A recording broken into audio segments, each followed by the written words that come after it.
Welcome everyone to another edition of Roundtable Discussion by FinLearn Academy. Today, our guests include Mr. Krishna Kumar Karwa, who is the MD of MK Global Financial Services. He comes with over 3 decades of experience in equity capital markets, right from the the the Far Cry system on BSE to the really automated digi broking system that you see today. In all aspects, be it fundraising, institutional, retail, wealth management, and EMC. We leverage his experience on seeing multiple cycles, bull, bear, multiple IPO cycles, and looking at companies from a top-down perspective. Along with Mr. Karwa, we also have the founder of Scientific Investing, Mr. Saurabh Kumar, who has over a decade of experience investing, trading. He has a unique approach to investing wherein he sort of combines technical and fundamental analysis, utilizing his experience and education in data analytics and machine learning and Python. Our topic for today is something that is extremely relevant in today's time and has become even more spoken about. It's sort of the evolution of IPOs. It's sort of the evolution of investing, especially in the context of the last 18 to 24 months. Things have sort of particularly changed with respect to the flow of information and sort of, so just to sort of kickstart things, my first question would be to you in terms of trying to understand how so you are a Twitter personality, you're an influencer, right? You have a community of over 30,000 people on Twitter, on YouTube, and you are in the business of sort of educating while at the same time distributing information. In your interaction with retail investors and traders, how have you sort of understood the change in investing, in mindsets, in especially with the flow of information and especially with the flow of enhanced communication channels and the accentuation of social media? How have sort of things manifested over the last 18 months and more so in the last, say, half a decade or so? So first, thanks Ronak for this opportunity, and thanks to FinLearn and MK Global to give me this opportunity. Coming to the question, so I think there are a few things which have not changed, and there are a few things which has changed. What I see has not changed is still how money is made, how companies get value. That has not changed if we look from a long-term perspective. The second thing, if we think in terms of how market behavior reacts in terms of greed and fear cycle, whether you take the 2017 fear or you take the 2021 bull run, I think that greed and fear cycle has not changed, but there are certain changes which are happening. One, I see emergence of new kind of business models, and I think it's something which happens decade after decade. So if you see the kind of IPOs which are coming, it's very new kind of industries in itself. Like 17, 18, we had a lot of insurance companies. Before that, we didn't have. Now we are having a lot of fintech companies or tech-backed companies. And some of these companies, they cannot be, even though in long term, everything about cash flow, but how do we look at these companies? It needs little different bit of approach. So that is one change I see. In terms of people behavior, I see there is much more awareness towards equity, and that gets reflected. I mean, you look at the mutual fund SIPs or whatever, but being again on social media, I've seen people, becoming more and more aware, looking for more quality content. And even though the whole greed and fear is there, I see much more awareness towards the people.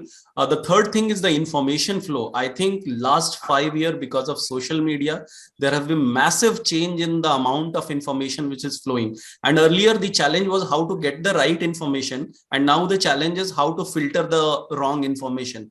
And those who are able to leverage the right information using these social media channels, I think they are getting better and better. And those who might look only for tips or something, for them, the life will be as usual. So these are some of the things which I see around changing versus not changing. That's very interesting. So, Mr. Karwa, in your experience, so you have seen retail investors who have sort of, gone through the extremely traditional route of being associated with a full service brokerage house like MK Global. Now you are seeing, traders and investors in the DIY platforms. Especially in the context of the last 24 months, what has been in context to what Saurabh has said, how do you sort of see this moving forward, and what do you sort of firstly is how do you sort of see this moving forward, and secondly is what do you sort of attribute this change to? why do you reckon that there has been this kind of an influx in the in the retail participation and in the general conversation around trading, investing, making your money work for you? What is the sort of inherent uh, I don't want to say maturity, but what is the sort of inherent change that sort of come about? Good afternoon, and thank you, Ronak, for inviting for this show of webinar. And hello, Gaurav Kumar, how are you? All good. Yeah, so I think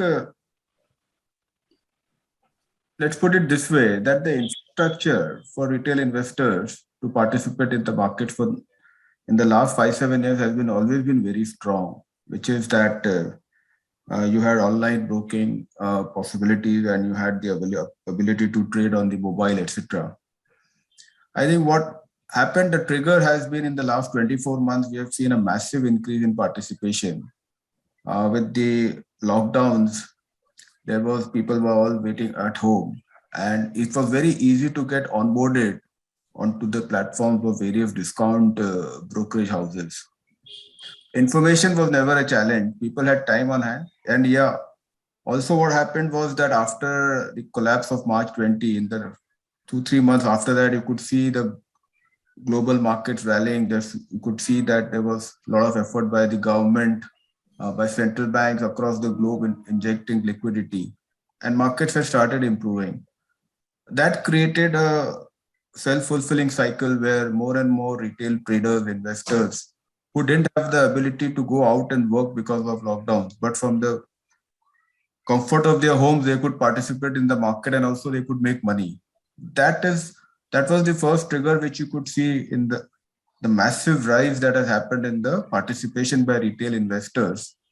The ecosystem was all there, but the trigger which happened was people at home, and obviously people started making money. And that has propelled the investor interest to the extent that it is today. I mean, just to give you still, but the penetration today, even now, is very, very low. Not more than 13% of PAN card holders have a demat account.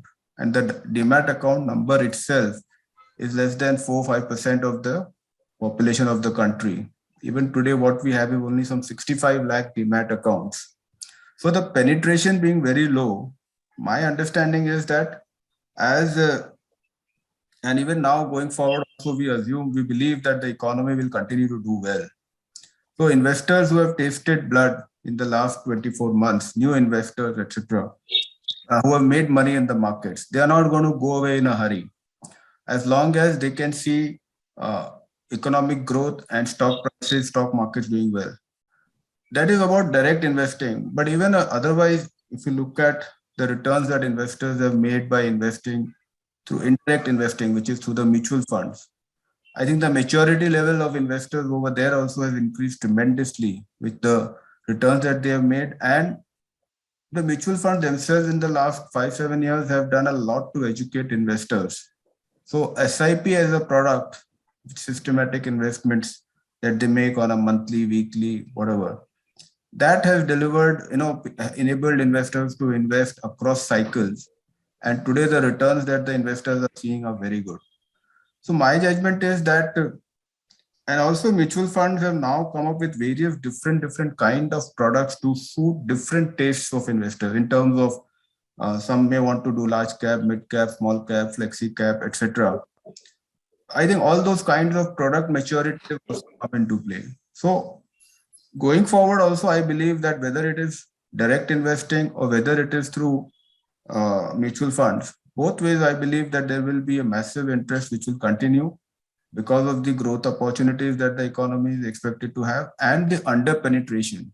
So I think equity as an asset class within the portfolio of household saving is very, very dismal. So there is a long way to go. I think for actual investors also, direct investors also, I think as Saurabh was also mentioning, that the tools available to learn are available, massive, there is availability of such tools. It's all about how much time you want to devote to become more and more adept at direct investing. So I mean, we have a very big highway going ahead. this call is organized by two education institutes, financial literacy platforms. So in that sense, there's scope for learning 120%. Just to build on what you're saying, Mr. Karwa, how do you sort of look at IPOs? How do you look at listing gains, and how do you sort of let's sort of move the conversation to an extremely retail specific and individual investor perspective. Since we have a lot of individual prospective investors and current investors, how should a retail investor look at listing gains? How do you sort of deal with FOMO, and what are some frameworks? Some SOPs that one can sort of form to firstly elongate their journey and to identify good growth oriented companies, and secondly to safeguard against poor listing gains or investing in poorly managed companies who have somehow still managed to raise decent amount of capital. Yeah, I think, as you rightly said, massive boom in the IPO market. So this year, as we speak, probably 35, 36 odd companies have got listed. And last calendar year, we had last financial year, we had something like 30 odd companies getting listed. And the amount of money raised this year is almost like 1,20,000 crores plus. So yeah, massive boom. An interesting statistic just to share with you that if in the current financial year, if you are as a retail investor had invested in all the IPOs and if you get allotment and if you sell everything on the day of listing, your returns are something like 39-40%. And previous financial year, if you would have done the same thing, your returns would have been something like 32 to 34%. So it has been happy investing times for the retail investor. But yeah, we should not get taken in by the gains that you have made in these last 2 years on investing in IPOs, because one swallow doesn't make a summer. I think you asked about what caution one should take. I think 2-3 things one should be very careful about in terms of how to judge in which IPOs to apply. I think the simple 2-3 logics that I would suggest is, more IPOs by law, all the merchant bankers have to give the details of how many IPOs they have managed in the last few years and how many of them have been successful, etc. in terms of listing. That data is available. So every IPO, there is this list which is available, which is one indicator as far as how. The second is that one should always look at the anchor list of investors. If you find in the anchor list of investors, there are marquee domestic mutual funds, then the odds of such IPO doing well are far, far higher than when you possibly have some names which possibly you don't recollect or understand. Then it could be that the IPOs are being pushed through. And so that's the second part that you should be vigilant on. And the third part is that I think the HNIs are the smartest of the lot, because they are the one who also do a lot of leveraged applications. So they do their own research to figure out how the IPOs will perform. So if you see it on the second day that the HNI subscription, or on the third day by afternoon, if the HNI subscriptions are moving up sharply, then the chances of you making a success of the IPO, at least from a listing perspective, is very high. So these are the 2-3 things that one needs to follow when you are an IPO investor from a short-term trading perspective, which means that you would like to sell the allotments on the day of listing or in the first few days, etc. After that, it is like any other normal listing, which is that you need to figure out how the company is doing, what are the valuations, and whether you would like to hold on to it for a long term. Please remember that nowadays IPOs are aggressively priced, and in a booming market, more so.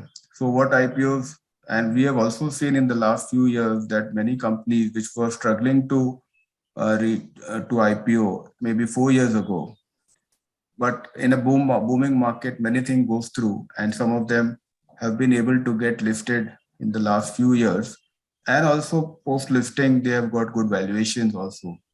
So currently there is a booming market. 2-3 things that investors need to be aware of is, one is that the limited float that these companies have. So if it's large IPO, then maybe only 10% of the float, or for a mid-sized company, maybe only 25%. The float, absolute value of the float is very important. It's very easy for some investors to corner the float and maybe artificially move the stock prices up. Investors should be careful about what are the genuinely what you believe the valuations of these companies should be, and what is the artificially inflated because of float being cornered. Sometimes some companies have very high long-term prospects. So many institutional investors want to get a good portion of the issue, or in their portfolio. And when the liquidity is very high, they buy into these companies from a very long-term perspective. And individual investors may not have that kind of a long-term perspective. So these are some of the caveats that investors need to be careful about when investing in IPOs. FOMO, yes. What can I say? I think. So before we sort of go into FOMO, right? Some of the questions that we're sort of receiving are around, how do you sort of shortlist IPOs? How are you sort of looking at? I mean, there are some specific questions on, should I got this allotment and I got that allotment, but so sort of just give a general consensus. And if we have to just sort of summarize the points that you have stated right now, one of the questions is around how do you sort of shortlist IPOs? What are the factors that you look at, right? So if I have to summarize, and please add if I have missed anything, in addition to sort of extremely going into great detail with the DRHP and understanding the core business principles and what are the longer term, growth prospects, not only from a top line, but from a bottom line perspective, and looking at the overall promoter profile. Some other things that you have highlighted include who are the major anchor investors, what kind of liquidity are you seeing in the free float market cap for the particular company during listing, right? Because not only from a short term but from a longer term perspective, both aspects are extremely important from a retail trader's perspective, right? Because there are much larger agendas at play, and even with the kind of information that there is present, there is still information opacity in the market today. So these are some more points, something, and then of course looking at the merchant banker. So the DRHP, when they do the advertisement in newspapers, they sort of list the history of the merchant banker. So the number of issues that they have done, how many issues were fully subscribed, to what extent, and what were the kind of anchor investors that were part of the issue. Anything else that I'm sort of listed out? So we just summarize this particular aspect. I think broadly, you have covered it a lot. I mean, only thing, I think one thing also one should be sure of is that there are Me Too kind of IPOs where already there are eight existing companies which are listed. So then this IPO from a similar industry, unless it has got something very unique about it, will not get a good listing. So that is something which is always there. But then there are IPOs from industries which are one of its kind. And we have seen many of the tech or new age technology companies which have got listed. So one is the understanding with the investors is very limited, but there are stories behind. So you would possibly see many of these kind of companies which are getting public for the first time. They will have a much more wider audience, and valuations also would be, so the chances of you making good listing gains in these kind of companies would be very, very high. So one should be able to differentiate that, okay, are these Me Too kind of companies, or are these unique companies as far as the listed market is concerned. So if you think that these are unique companies, then there will be very good listing gains. Beautiful. So sort of coming to you, taking on what Mr. Karwa said about uniqueness, and you taking on what Mr. Karwa said about IPO listing gains, can we sort of extrapolate something from global markets? What have we seen in the US space, in the US market with respect to differentiated companies, with respect to IPO listing gains, and what's happened sort of in the last 18 to 24 months? Sure, Ronak. And before that, as you were summarizing all the learnings from what Mr. Karwa said, I think there is one point, and I strongly believe in it. Somewhere he said that you should know whether you are investing or trading. And I think before anybody goes and researches on the external company, I think this point is very important. And one learning, because I'll tell, there have been few good IPOs where investors got it allotted, the price went up and they sold, and then the stock kept going up, but they didn't ride the whole journey of price appreciation. Whereas there are the IPOs where prices goes down and then they will hold, and then it will take 3-4 years. So it is very, very important. And that reminds, there is a beautiful book from Mr.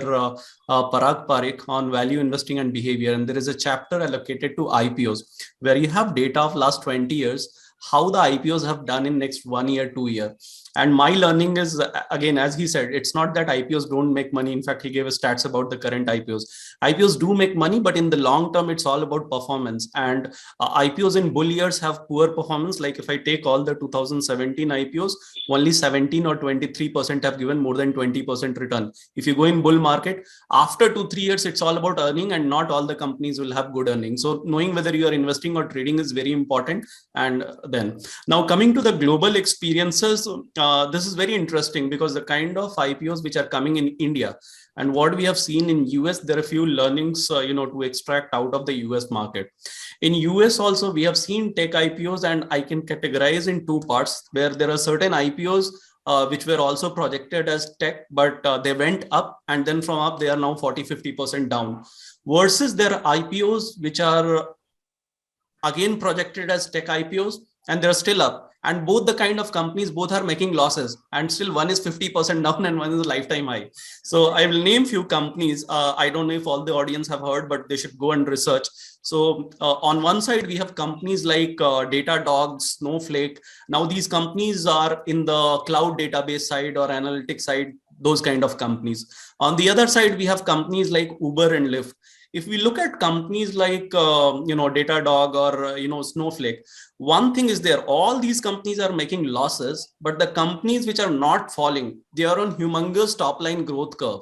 So their top line growth has not at all faltered. And I believe till they are making that top line growth, the market is rewarding and respecting it. But if you get 1 or 2 quarters of bad growth, like what has happened with Zoom, if you see after COVID, Zoom got a tailwind and it went 6x. But now with, the COVID getting settled down, the growth has faltered and the market is punished like anything. The other thing is some of these companies, they may look like a loss-making companies when you see a P&L level.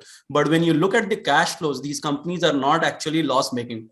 Just because there is a lot of RSUs and all which gets allotted and it gets expensed out, on the P&L, it seems like a loss making, but still these companies are maintaining profitability. The third important factor is some of these companies which I spoke, they have not corrected. These companies reflect typical behavior of a product company. And when I say product company behavior, like you'll see some of these companies I spoke that they work at 90% kind of 80% kind of gross margin, which means they've built something and now they're not incurring a lot of operating expenses. Their whole operating expenses either on the R&D side or in the SGA side, which is basically marketing their product. This is very unique because in India, like, when there's a fintech boom, every company is projected as fintech. But in the same fintech, you have companies which are working at a 10% operating margin, and you have companies which are working at a 80% profit margin. So the business models are very different. So it's important for an investor to differentiate between these kind of companies, to have a sense of longevity of earning curve, and to identify what are things which have worked. So these are 3-4 things which have worked in the US market, and even in Indian market, I see some differentiated businesses getting much more respect, whether the kind of operating margin they command, whether the kind of business uniqueness in terms of competitive intensity they command, and which is getting reflected. So yeah, that has been the experience, and that is how we should look at the businesses in terms of differentiating. I think to sort of just to not to summarize per se, but just to sort of piece together what you're saying, ideally, there is a story that is sort of created in the DRHP as well by the merchant bankers.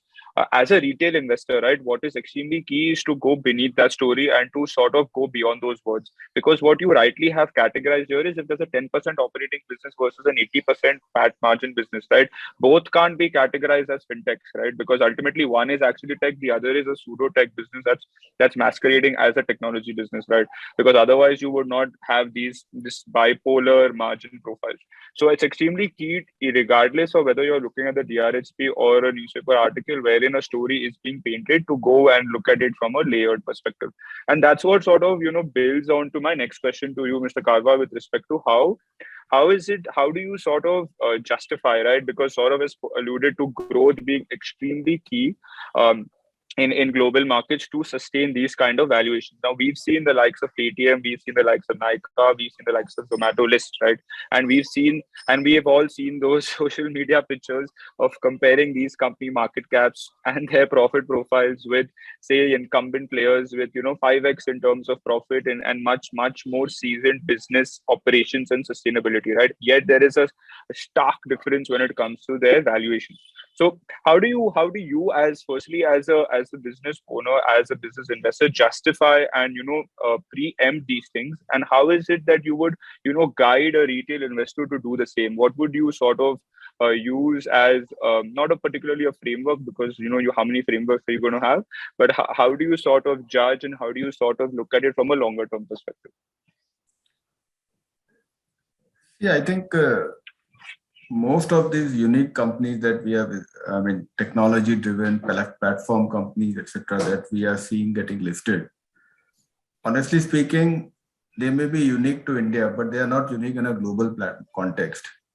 Most of them are kind of inspired clones or whatever of global, and specifically you can say US based companies. So yeah, for investors, we would also tend to draw from how these companies are valued in the US market. So that's the starting point. But yes, rightly, as you said, that the valuation multiples that these companies get or similar kind of companies get in the US markets versus what the Indian investors are giving is possibly maybe 100-200% higher. Now that is because of one reason is that the public market investors never got an opportunity to invest when these companies were getting seeded or when they were getting started. So that was all in the domain of private equity firms or the super HNIs who were able to invest when these companies were getting formed.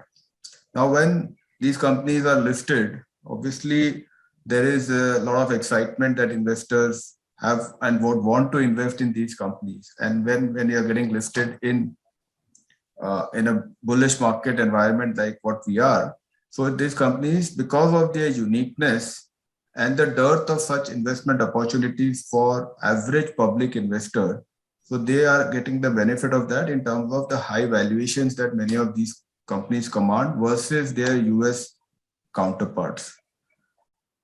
Now, how do you value these companies? Apart from obviously taking cues from the US markets, the other way to look at these companies is what kind of growth can we project for these companies? No doubt, yes, cash flows are going to be back-ended, but at the end of the day, 5 years, 10 years, 15 years down the line, whenever you believe that these companies will turn profitable. So when we are investing in these companies, it is not about what the stock prices will be tomorrow or day after tomorrow. It is about taking a call on whether these companies will become the leaders of their chosen segments over a 10-15 year time frame, and what kind of cash flows can these companies generate, and what is the DCF value of that. I think that is a good indicator to give you an idea about how these companies should be valued. And I think that is what is happening when you are looking at some of these listings which have happened. So that is these are the two ways. But having said that, I think we have to be very clear that today many of these companies are enjoying the benefit of being the only listed play. It's a question of time before from every segment, you will have 2-3 companies which will be available for investors to choose from. So I think one investor need to take a call that, okay, this is a wave for technology companies. And you figure out when you want to exit all of them lock, stock and barrel. Because this is not about investing for the next 6 months or 12 months. It is about investing for the next 15, 20 years. In round 2, you will figure out, okay, who are the survivors, who will grow. Many of these companies are going to die for want of capital, for want of poor management, etc., etc. It's the wave 2 when you have to figure out which are the leaders that you would want to invest in, whether it is in food tech, whether it's in edge tech, fintech, etc. Your chosen line of activity. I mean, go back in 2000, you had so many of these IT companies, which was a big wave at that point of time, and we did not understand that industry so well because it was a new industry. 3, 4, 5 companies from that time have become the leaders of today. Many of the companies today are no longer in existence. At that point of time, everybody enjoyed very high valuations. But the smart investor was the one who exited everything at that point of time and re-entered them once the euphoria had died down, and maybe in 2003, 2004, after the 2001 debacle, we could figure out who are the survivors, and then we have made very good money. So I think that is the only way investors can make a logical call about how to invest in new age technology companies where valuations metrics have not yet been stabilized, where cash flows are a thing of the future, but the growth is a definite. Who will capture that growth? Nobody possibly knows. Saurabh, any idea, any thoughts on along these lines before we move on to the next sort of not to the next topic, but any more thoughts on what Mr. Karwa said? No, I agree with him. And if I can take now examples from Indian context, I think one stock where everybody thought, I mean, just to give a counterpoint, to think as a counterpoint, everybody thought DMart is overvalued when they came. But, they have maintained, and the stock has been more than a 15 bagger. But what they have been able to do, if you see, they have been able to maintain that 40-50% kind of growth rate. Now, as an analyst or as an investor, if we are certain about that, then those are the areas we should target, given in bull market the kind of valuations these companies are giving. But how many you will not find out of 20 10 companies doing that. Out of 21 or 2 companies will do that, and that is where probability of success becomes low. So I think we should be cautious, but if we have that kind of conviction that out of 20 I'm very sure this is the company which can do, then one should go ahead about it. There's a basket approach in a situation like this from a very practical point of view, because I've spoken to a bunch of people along these lines, right? And they have sort of alluded to the fact that why don't you look at forming a basket approach, Mr. Karwa, and sort of please, like, do you sort of, I mean, there are things that are beyond your control when it comes to analyzing and picking stocks, right? For every DMart, there will be one that does not perform like a DMart. So you take do you form a basket approach? Yeah, you take a basket approach, but not when everything is flying the way it is flying today, because possibly everything is overvalued. Basket approach will work when everything is in the dumps. In a bear market, where valuations of everything is at its nadir, at that point of time, if you take a basket approach, I will invest in 5, 10, 15 new age technology companies, not knowing which will grow and which will die. Possibly it will work for you in your favor because underlying you're buying everything at very attractive valuations. So yeah, basket approach is a perfect approach, but in a bear environment, not in an environment like today where possibly everything is overvalued. Yeah, Saurabh. Yeah, in fact, that reminds on the US data side. US last year, we had almost 1,000 plus companies coming with IPO, and more than 71% companies are down. So like if you have, 2/3 of the companies giving negative return, still with basket approach, I don't know how much, you will achieve in these kind of markets. So valuation is for sure important. And the other risk I see in what happens in the basket approach, and it's more of a public psychological behavior.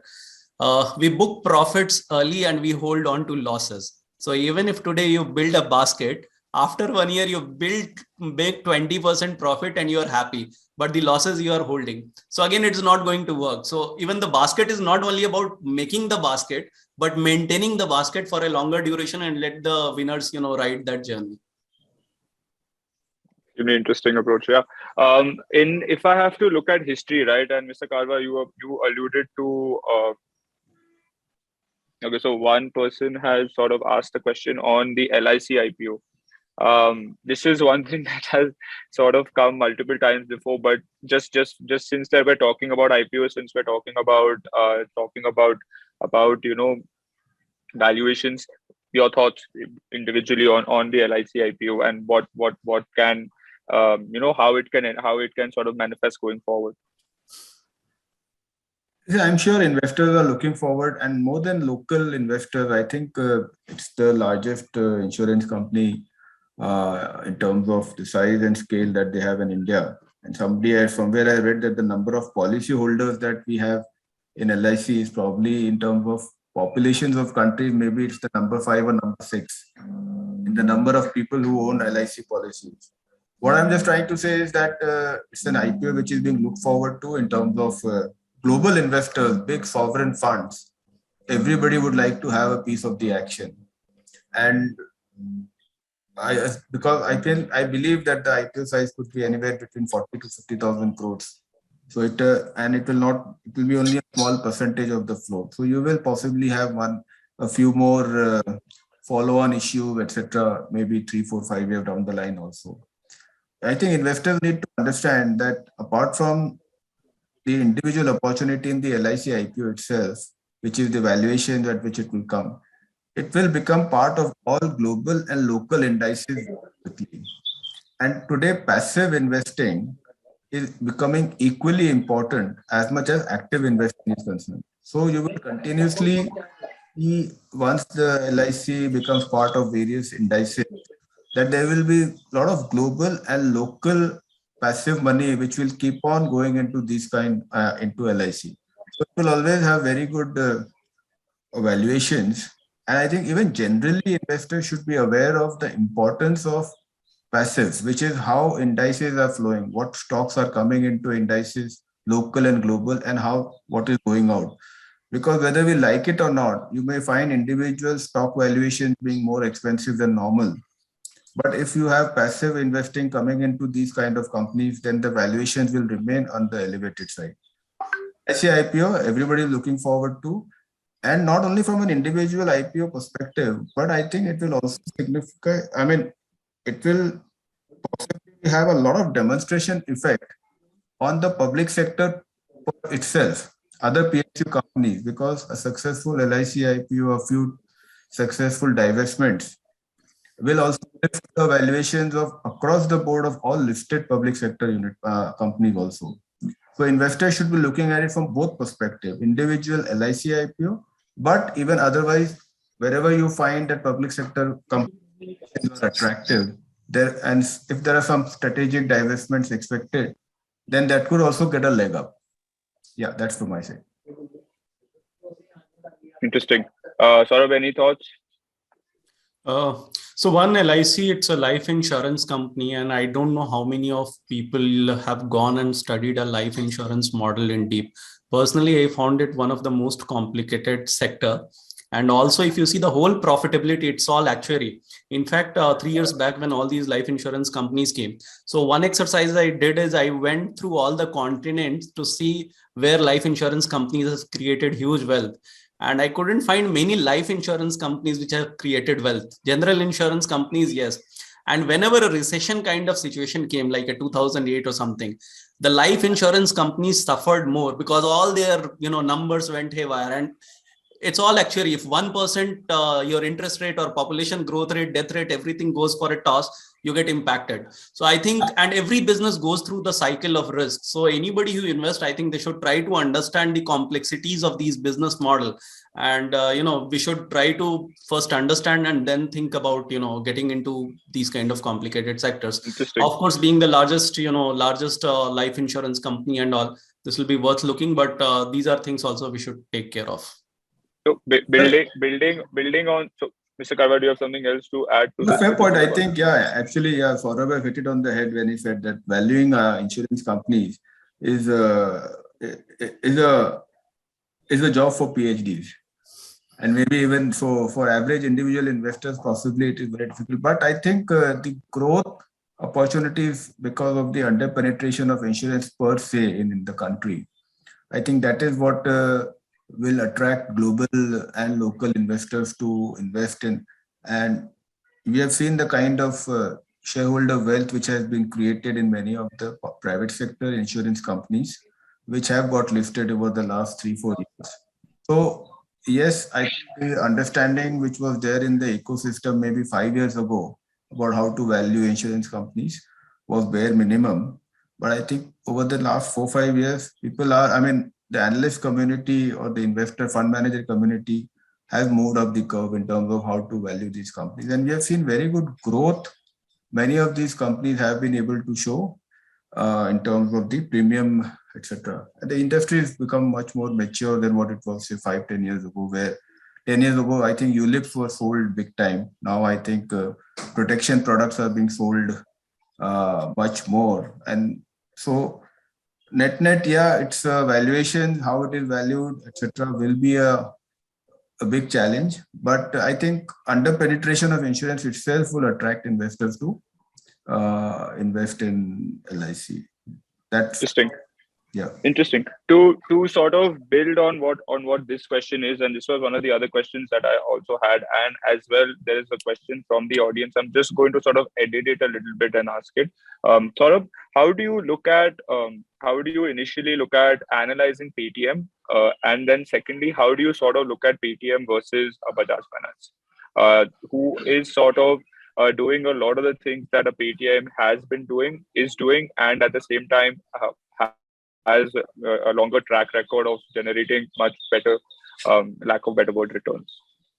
Okay, so I think my view, Paytm versus Bajaj Finance. So first question is, are we looking both the companies as financial lending company, or are we looking both companies as fintech company?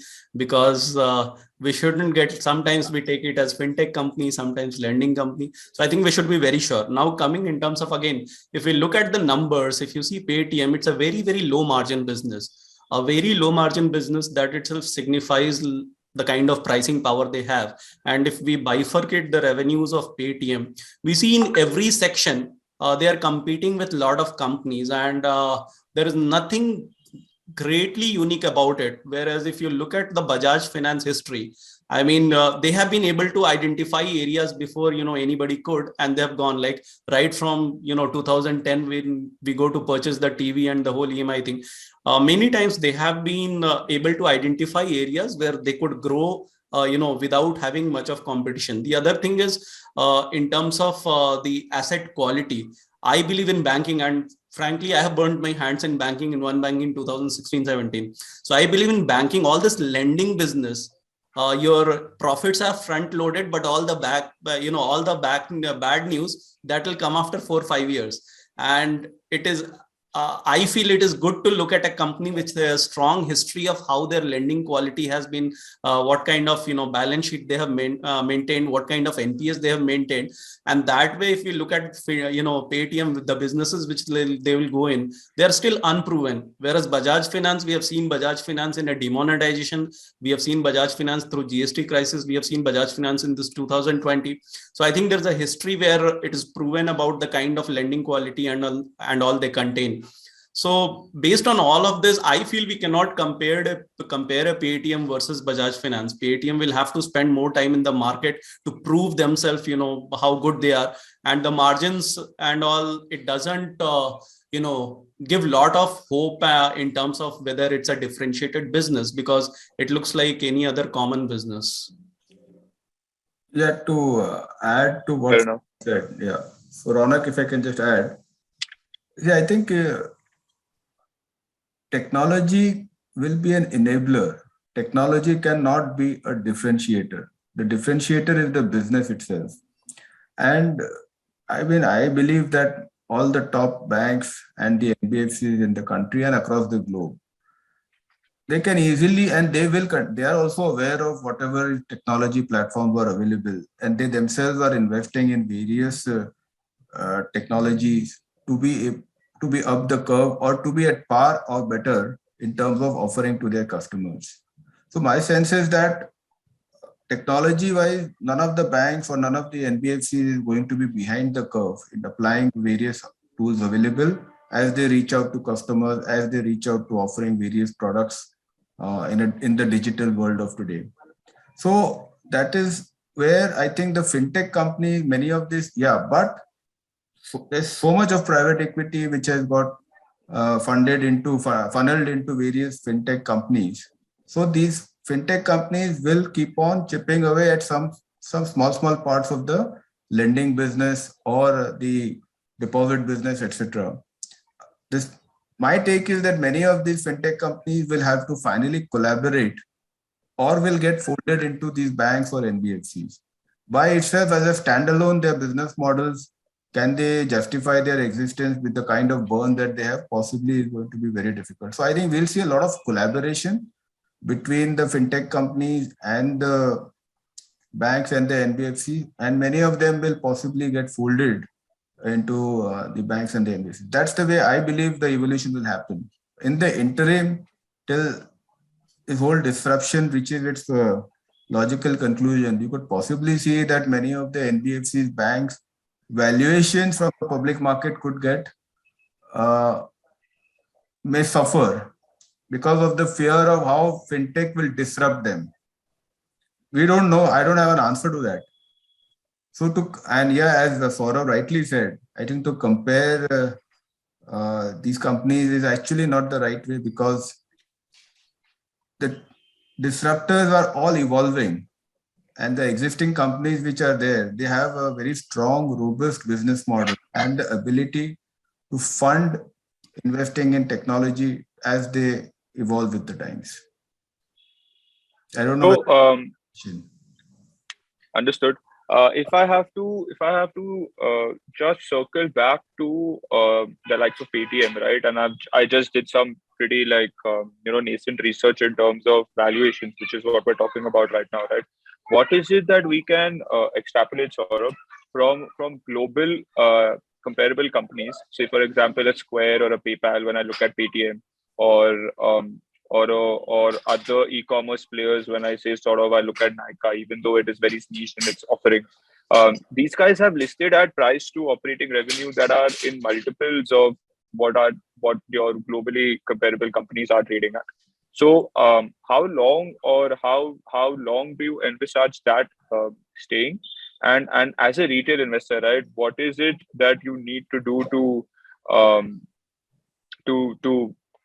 consequently be a part of this growth and be a part of this story?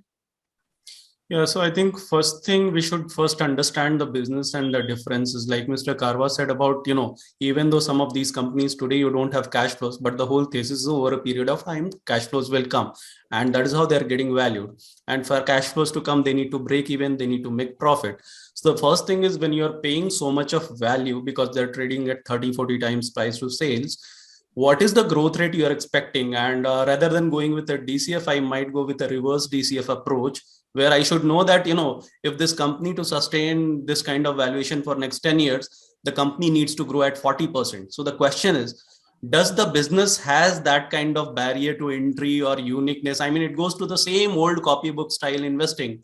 Where is the moat? Why not 10 competitor will come? How can this, if this business is so attractive at growth at 50%, why not 10 more companies will come and do? So is there a differentiator? And if we look at let's say Nykaa versus Paytm, we know these two businesses are very different. Nykaa is more of a, they have created some sort of brand perception. Versus Paytm, we don't care if we are, sending money through a Google Pay or Paytm. What we look for the great experience.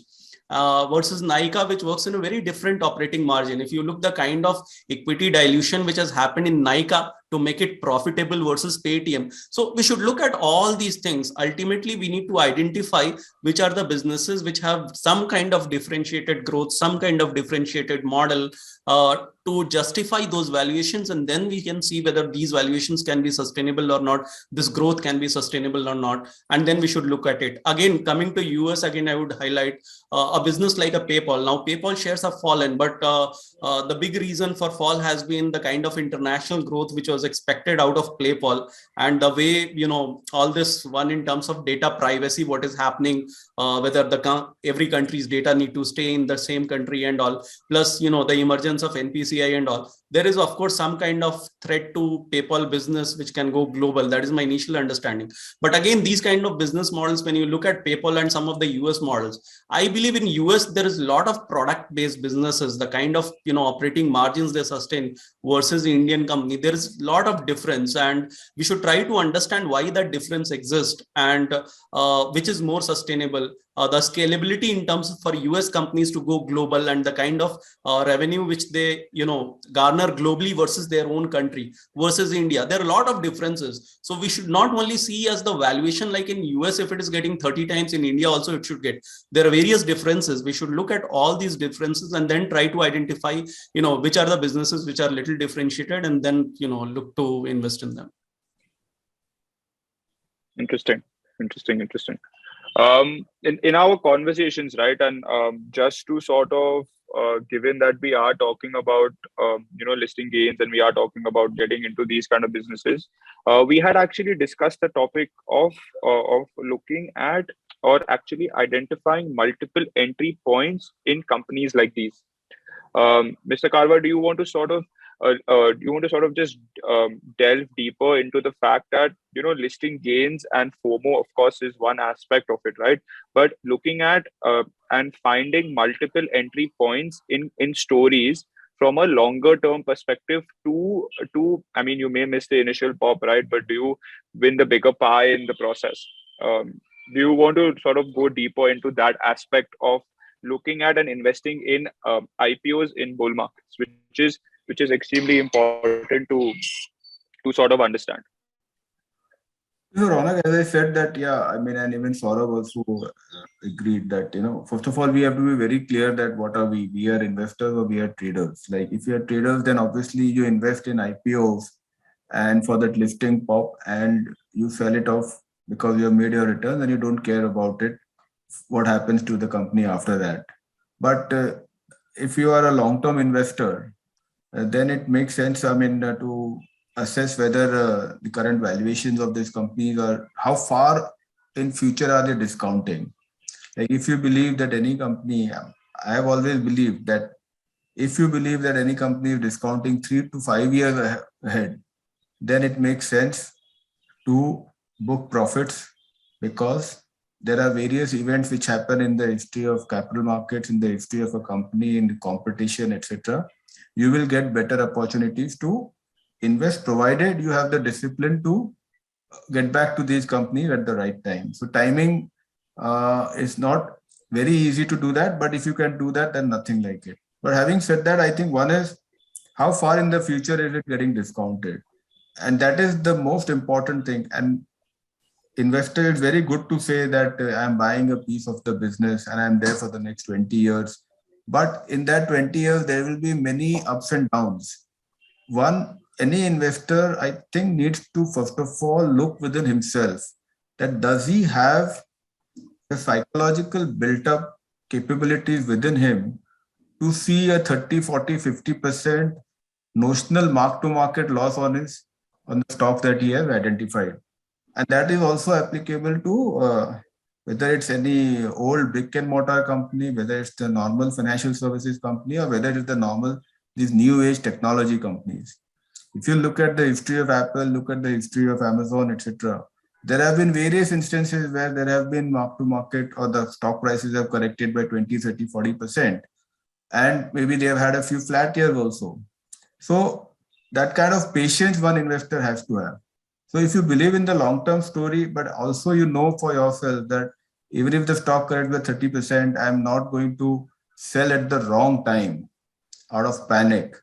So multiple entry is very important in terms of, at any point of time, you should be looking at, okay, what is the next 3-5 years looking like? And if you think that the market has discounted everything, knock off and wait for a better time to come in. See, I think there are legendary investors in our Indian markets who have made created huge amount of wealth on some of the big names. And I would not like to name anybody, but you can guess. Now, what we see today is that they invested in those companies for 20 years ago, 25 years ago, and today they are reaping the gains of it. Do we have that kind of patience? I think retail investors need to understand that. Are we willing to buy into some companies and forget about it, or rather be ready to reap the gains after 10 years? Forget that. Today, the valuations, many of these unicorns which have got listed, If you look at the average age of all these companies, there are around 13 to 14 years. So what valuations we are seeing of these companies, maybe 100% of it is not justified, but 50% of it must be justified. Even those valuations they've got after working for 10 to 14 years. So don't look at the end result, look at the effort which went into it. Similarly, for retail investors, if they really believe that they would like to make huge amount of wealth, then they will have to have that patience and the ability and willingness to see massive mark-to-market corrections in their portfolio, in the journey of a company. So I think that is the only way. If you are an average investor, average trader, look at 3-5 years down the line, 3 years down the line, if you believe that the current stock price is discounting 3 years forward, don't think twice, sell it. There will be events either in the macro market or in that company or in that competitive scenario where either on, if nothing happens, the stock will not move up. It will be sideways for some time. That's a simple, it's not applicable to technology companies, it's applicable to any investment in the markets. Saurabh. So agree, sir. And I mean, I will again go back to the last big IPO cycle of 2017. I think it was in two parts. One was the SME IPO cycle, and same thing, that time SMEs were projected next thing.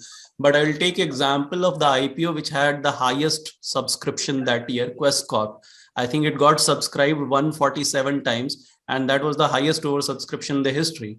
And the stock came at 600. And as we say, in short-term IPOs, they do make money, and the stock went from 600 to 1200. But then, as Mr. Karwa said, no company can survive without, every company will face risk. And same happened with this company also. I remember that time, like again, all that story about the promoter or, you know, the Fairfax and all of that. But then, you know, they were on acquisition spree, and last year they had to write off a lot of assets. They were write off and all. And then the questions were raised about corporate governance. So, you know, in bull times when the things are good, all good things comes, and IPO is like a bride which will come without any dark mark. But over a period of time, we'll get all the risks getting exposed and all of that. And the same stock fell from 1200 to almost 350, and then 350 to 800. How many people they were able to retain the same investment, and how many people were willing to add when the prices fell from 1200 to 300? Because you're talking about making money and you have long conviction, then you should buy when the prices are falling. But I don't know how many of us do that. So it is very, very important, one, not to overpay, as Mr. Karwa said. And second, if we really have the conviction, then we should be bold enough to buy on each and every fall. Beautiful, beautiful.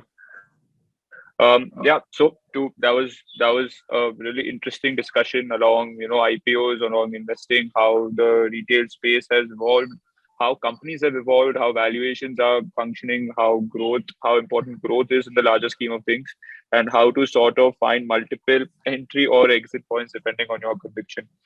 Let's open it up. So I have been asking questions from the ones that I have received in the comment section over here, but we can of course open it up to questions from the audience. So if there are any questions that if the audience members would like to ask, I think Amit, if we can give access to whoever raises their hand, then we can start that process as well. I think we've more or less covered. Saurabh and Mr. Karwa more or less covered all the points that we sort of wanted to talk about. If I have missed anything, or if you want to state anything before we get to the questions, then please, by all means. So, Ronak, if I may, I just again reiterate, I think it's very important that one understands oneself as an investor. My point is that understand your risk appetite, how much risk you can take, how much mark-to-market losses you can see for yourself, and then start investing. Don't get taken in how your neighbor is doing. I think that's the worst thing that can happen when you start trading or investing basis what you see on television or what you hear from your friends. That's not the way to make long-term wealth. It is all about understanding your own risk appetite, figuring out what works for you. There are people, successful investors, who have made money over a 10-year period, 15-year period. And there are successful traders who have traded the markets regularly and still made that kind of wealth. It all depends upon your individual skill sets. So please, I think investors should look within themselves, figure out their strengths, and then play the game. That's my humble request and suggestion to all your readers, all your viewers. Amazing. One question that I have received right now, and it's a really interesting one actually. What aspect of a DRHP should one closely look into? Saurabh, do you want to take a shot at that? Sure. I think it is one of the very important documents to read, and not even for IPO. Even if we are investing in a sector or a company, we should go and see the latest DHRP which has come. Now, coming to specific DHRP, there are 2-3 sections which I at least try to stress upon. One is the risk part, because I think that is one section you will get all the risk. But my sincere advice, companies will mention all the risks in the world, like they will come with 50-60 risks in the DHRP. Our objective as an analyst should be out of 50, which are the top 10 risks to prioritize and then monitor it. That is one section. The other section is you'll get details of all the financials, at least for I think last 3 to 5 years. So you should not only look at the P&L, but look at all the details, the schedule, go in 3 to 5 years, compare it and see. Third is look at all the legal section, whether the company is in, any kind of the promoters, they have any legal cases or not. Fourth is look at the history of funding, when and at what time, at what valuation funding has happened. Is it like the current price is like in 3 months, the price has zoomed 2-3 times or not? So you should look at all those things. And the last thing is, it's not, you will have a section on industry report. My suggestion, take that industry report with caution. Again, it's my personal experience. I think industry reports are a little bit glorified to see, to show how good massive the conflict of interest as well, right? Because yeah, you are paying the lawyer to write the industry report, who's paying a market exactly. agency to include it in the DRHP. So it's possibly an industry report that has, I'm not going to say zero credence, but it has limited, in my opinion at least. I take it with a pinch of salt. Yeah, in fact, I'll give you a latest example in insurance industry. So if you look in the whole supply chain, there is a general insurance company which came with DHRP. There is another company which have come, which is basically the third party service provider. And if you look at their growth rate, both of them are showing two different things, because one has to show that the third party suppliers are growing and one has to show the insurance company is growing, because they will not outsource. And I could see there is a clear difference. Both of them cannot be right. So we have to be little cautious there. Just to follow on from the same person, actually, and I continuously have different. I continuously look at different figures. He was asking which website can you use to source correct gray market premium and subscription numbers for an IPO? What do you personally use? I mean, I go by news reports, but sometimes I get varying results. So my source in that sense is not great. Mr. Karwa, subscription details are available on the BSE website, so you can see it live when the IPO is open. In terms of, I think every 1 hour they keep on updating in terms of the subscription, how the IPO is getting subscribed. So I think that's a very live atmosphere. You get it. So I think that is what is there as far as the BSE and the NSE website is concerned, and it's a consolidated this thing. So you know exactly what is happening as far as the IPO subscription is concerned. I think gray market, I don't know any website, etc. I think hearsay, or that's a unorganized market, which I got no answer. Or have any idea? I look at. When there is too much of gray market premium, usually I don't track shares. So that has been one reason why I never looked at it. But mostly the infos which I have got it's more of that WhatsApp group circulations and all. Frankly, I also don't have much idea of that.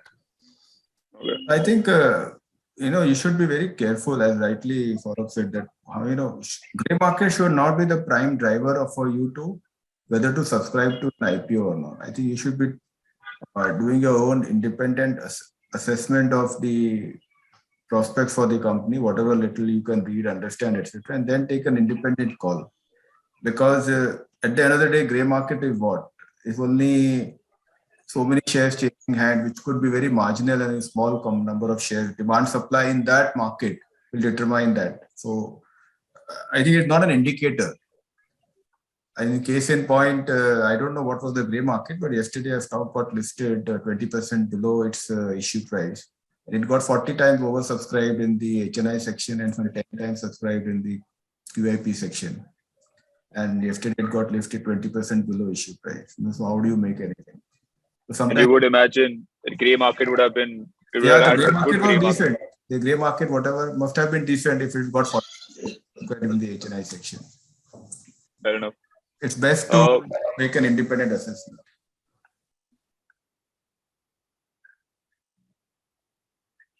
Can a retailer apply in HNI category as the chances of allotment may improve? Any take on that? Yeah, it's very, I mean, if you are, I think the limit is 2 lakhs of rupees. If you are applying for 2 lakhs or below, it goes into the retail category. The moment you go above the 2 lakh category, then it goes into that HNI, this thing. Yeah, I think it's 2 lakhs. Yeah. I think the bigger change which will happen now is that RBI has already announced, I think RBI or SEBI have already announced that post 31st of March 22, this concept of leveraged applications, that will no longer be there, or the leverage that an individual investor can take is only to the extent of 1 crore. Today, you can take, depending on your rating with the NBFC, you can take a leverage of 100 crores, 200 crores for applying in the HNI category. So I think it will become a much more level playing field for investors who don't want to take leverage and apply in the HNI category. So about 2 lakh becomes HNI. I think, yes. Yes, sir. Please, Mr. Anil Kumar. Anil Kumar has a question a follow-up question on the Paytm discussion. Please go ahead. Okay, thank you. Thank you, Saurabh and Krishna, for this beautiful session. I have one question with respect to this Paytm. So a lot of people, say that when they are getting into this lending business, the personal loans and all, they usually have tie-up with HDFC Bank or some of the corporate banks. In one of the interview, I read Vijay Sharma talking like, in case something goes as NPA or something, it is not going to affect the quality of Paytm. Instead, it is going to be on the head of the bank, not on the head of the Paytm. So, a lot of people are saying that the froth of this personal loan lending by Paytm and all will not show up now at the later point of the time. If in case quality of lending is going to be the issue on the head of the bank, not on Paytm, then how is it going to affect the valuations in that case? So, I mean, so you have this co-lending model, which is very much prevalent in the banking system, where NBFCs tie up at the back end with the various banks, but there is always, so banks will not agree to, I mean, there is a track many of these NBFCs have on the lending, whether it is secured or whether it is unsecured lending, where there is a co-lending. So if your track record is good, then only they tie up. And there is also something called a first loss given default. So what happens is that there is an X amount of losses which the co-lender has to take it. I mean, which is that whether it's the NBFC or whether it is the fintech company, that has to take on its books. There is no free lunch. So okay. There is no free lunch. So it's going to be like some if you are reckless in your lending, and after some time, if your NPAs are very high, then the bank will stop co-lending with you, right? So everybody has to protect his business model. I mean, and ensure that it is there for longevity. Okay. Thank you, sir.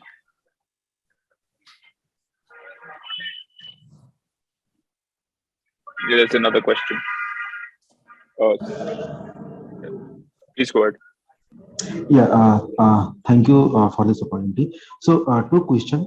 First is, how much weightage do you give to the promoters in case when you thought of applying an IPO? Like we have seen a good promoter, good IPO backed by the very good promoter like Happiest Mind, or the Nykaa generally perform well in long term as well as short term also. The second question is in the IPO we have seen in the DSPR RHP finally some of the financials number are rejigged, or they are tried to show that profit better by managing some of the expenses or that, like this is in the Paytm and all. So suppose we have a strong conviction in an IPO and we see that there are financial number are rejigged to show the better numbers. How many quarters or year we should wait for the actual numbers before entering in that stocks? That's true. Thank you. Saurabh, you'd like to take this? Sure. So I think we should have our own understanding of sector, and because you asked this question, how many quarters we should wait, I think there is no specific answer. Like, let me remind, in 2018, lot of IPOs came in auto ancillary sector. And if you know, auto is a cyclic business, and 2018 turned out to the peak of cycle of auto.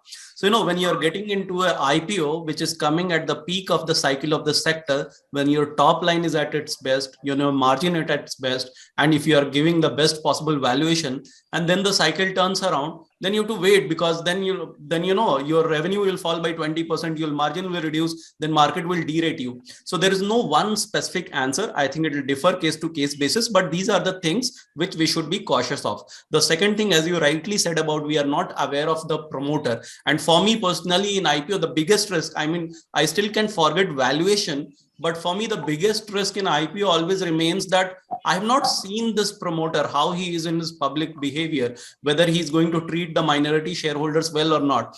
And then those 3-4 quarters of con call, that gives some kind of confidence that what is the mindset, how they're treating, how they are answering to the heart of questions. And that gives a lot of comfort, or that, gives a decision that, okay, this promoter is not somebody whom I would like to associate with. So one, yes, it needs time, at least 3-4 quarters for us to judge a little bit on the promoter side. And depending on the business cyclicity and the timing of the IPO, this answer will differ in what kind of sector, at what time, with what kind of business cycle the IPO is coming. Just to add to what Saurabh said, I think we are all trained to think of companies being promoted by individuals or families as promoters. But now with the private equity becoming bigger and bigger, so you will see in many companies, the private equity funds are kind of the quasi-promoters, or rather they are the largest shareholders. So there will be a promoter who would possibly own only say 5, 7, 10% of the company, and the private equity would be owning a much bigger chunk, but they may not be identified as the promoter. So I think you should closely look at the overall shareholding of the existing shareholders who have, when the company is getting listed, which means the promoter, and also who are the private equity and what is their track record in terms of creating wealth. Please remember that private equity investors finally have to sell their stake and give returns to their share owners. So you should be prepared that wherever there is a very large private equity ownership of the companies which are going public, it's a question of 3 to 5 years before these companies will either get sold or will get merged. So there will be another corporate play which will always happen. So if you believe that the track record of these private equity firms has been good, then the chances of you making good capital appreciation will be very high, because they will work towards making a success of the company. I hope I have answered your question. Yeah, sure. Thank you, sir. Thank you. Amazing.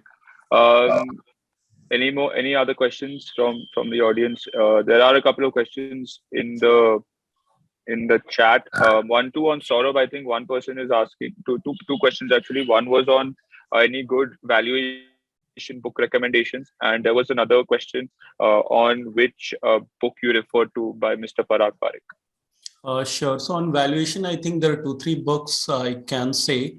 One is, if you want to go totally detailed on valuation, there is a book from McKinsey on valuation. Just look for this name.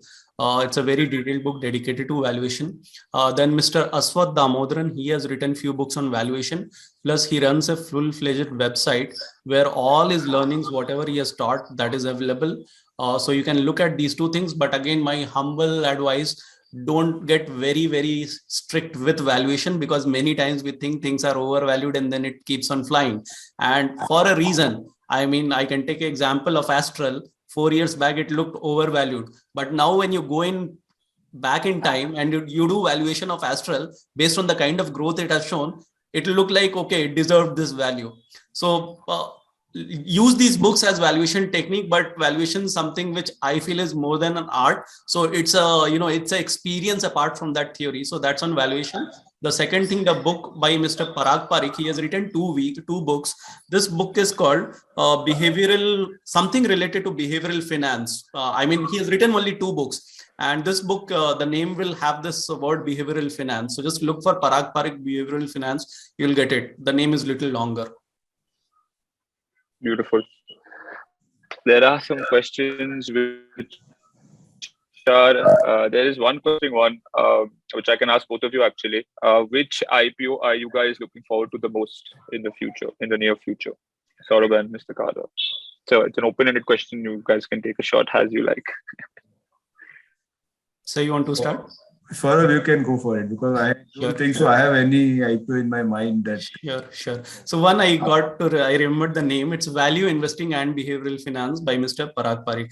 Now coming to this question. So actually a lot of IPOs which are coming, I like some of those businesses. It's just that I'm not comfortable with the time and the valuation.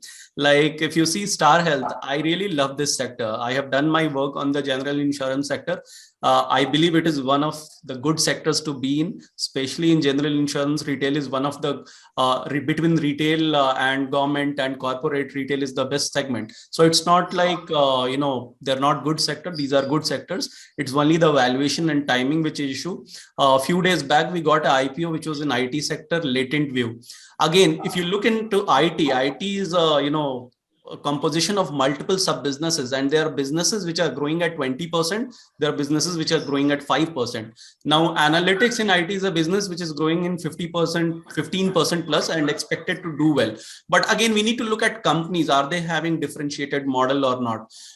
Third is e-commerce. I think e-commerce has a huge runway left. Any kind of business which is growing through e-commerce through a platform like business like Nykaa, I think these are good sectors to be in.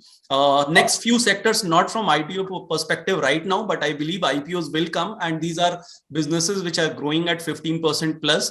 Whether you look at EV market, where you got again some of those IPOs which have come, or even companies which are there in businesses like your ready to eat food and all. I'm sure slowly more and more IPOs will come. So these are some of the businesses which I have found they're growing in 15% plus, and some companies do have a differentiated model. Somewhere it's just a question of valuation falling in place, but these are some of the sectors I'm looking at. Sort of also answers another question on which sectors to look at, like you rightly said. So it sort of gives a nice overview of which sectors to look at and which companies to highlight. We have a question from Mr. Bhavesh. Please go ahead.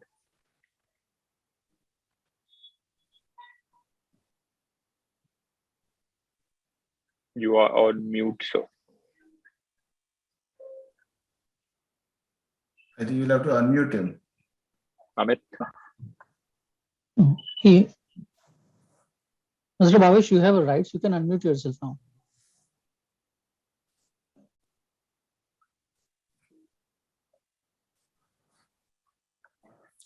Maybe he's unable to. Maybe there is some technical issues. Okay. Maybe we can go to the Mr. Bhavesh.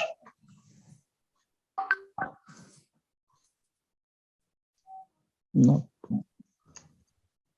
Okay. Let's see if in the chat there are some other questions.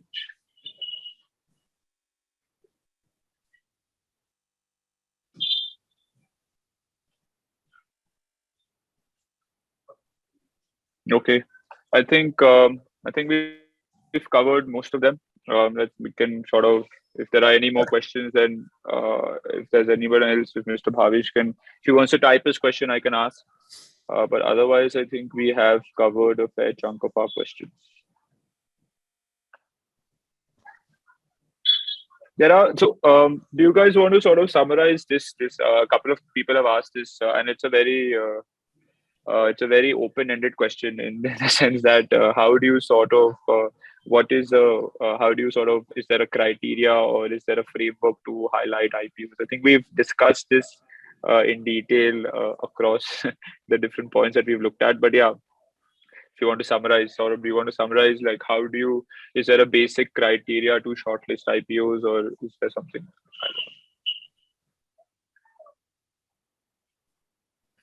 Saurabh, you want to go ahead? Sure, sir. So I think the first thing, as Mr. Karwa said, it's more about first knowing whether we are going to invest or trade.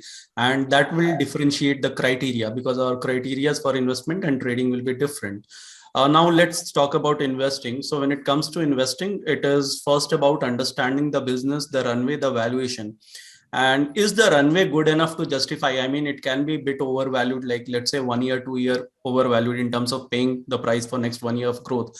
But doing some kind of, it's not about finding the right stock price, but before that, about understanding the business model. Once you have trust on the business, understanding of business model, you will be able to tag some value to the growth. It can be 30%, it can be 40%. And then you will get a range of valuation. It's never a exact exercise. It's always an approximation exercise.